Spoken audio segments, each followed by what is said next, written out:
कोटा पे मैं होटल पे काम करता, बाबा जी का तस्वीर होटल के सामने लगा हुआ था।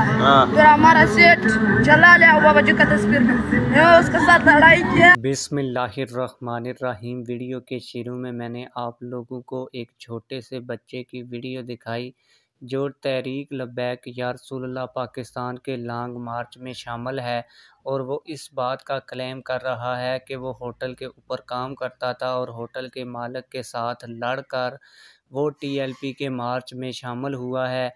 होटल के मालिक के साथ उसने लड़ाई क्यों की, आज की इस वीडियो में डिटेल के साथ आप लोगों को बताऊंगा, और इस छोटे लड़के ने जो ख़ुसूसी गुफ्तगू की है वो भी आप लोगों को आज की इस वीडियो में दिखाऊंगा। लेकिन वीडियो शुरू करने से पहले आप लोगों से एक छोटी सी रिक्वेस्ट है, अगर आपने अभी तक हमारे इस चैनल को सब्सक्राइब नहीं किया हुआ तो चैनल को लाजमी से सब्सक्राइब कर लें ताकि आने वाली नई वीडियोज़ आप लोगों को बर वक्त मिलती रहें।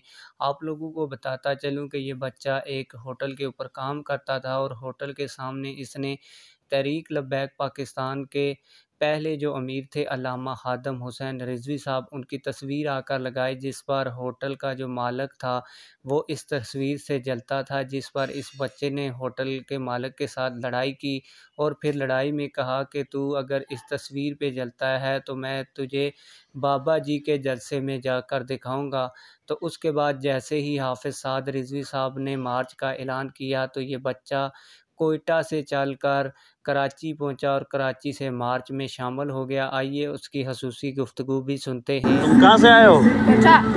कोयटा से आए हो? अकेले? हाँ अकेले। कोटा पे मैं होटल पे काम करता, बाबा जी का तस्वीर होटल के सामने लगा हुआ था। फिर हमारा सेठ चला लिया बाबा जी का तस्वीर में, उसके साथ लड़ाई किया, पैसा लिया। मैंने उसको बोला तुम्हारा जिद में मैं जाऊँगा बाबा जी का जलसे में। तुम कोयटा से आए अभी नवाबशाह में? नवाबशाह। माशाल्लाह। किस गाड़ी में हो तुम? 19 नंबर गाड़ी में। जबरदस्त। कहाँ तक जाओगे अब? इस्लामाबाद तक जाओगे। वाह वाह, जिंदाबाद। क्या नाम है तुम्हारा? शबीर। शब्बीर नाम है। तुम्हें बाबा जी से बहुत प्यार है, मोहब्बत है? वाह, जिंदाबाद यार, जिंदाबाद। तुम्हें खुश रहो। लब्बैक बोलो, तुम्हारा कुछ नहीं